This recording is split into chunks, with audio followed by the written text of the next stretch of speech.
Nakon hapšenja Ninoslava Jovanovića, poznatijeg kao malčanski berberin, Igor Jurić, osnivač fondacije Tijana Jurić, kaže da je ovo vest veliko olakšanje i da je drama koja je trajala 17 dana na sreću završena bez žrtava.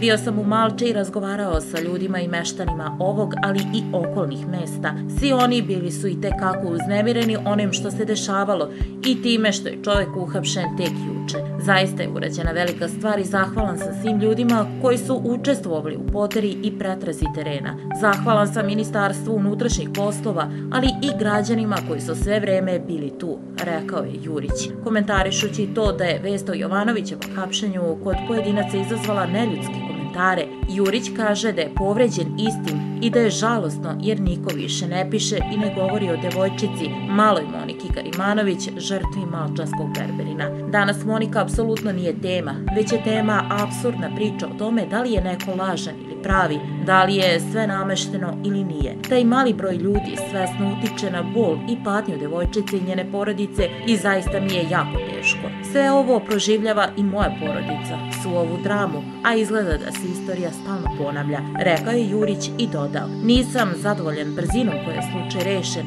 nisam zadovoljan time što je taj čovjek pušten 3 godine pre nego što je trebalo. Da je sedeo još 3 godine u zatvoru, ovo sa malom Monikom se ne bi desilo. Kaže da se pitanje kako je Monika više ne postavlja. Ja znam kako je ona. Juče sam razgovarao sa porodicom, ona je dobro. Juče su je njeni drugari iz razreda obradovali. Njena porodica je divna i dok sam bio kod njih, rekao sam im da je najvažnije da se Monika vrati kući i da će oni svojom energijom i ljubavlju izlečiti. To je sigurno tako i mi treba da im pomognemo. Hajde da sa jednog političkog terena prebacimo na životni i da pomognemo tim ljudima i toj devojčici kako bi se ona vratila u normalne životne tokove, rekao je Jurić.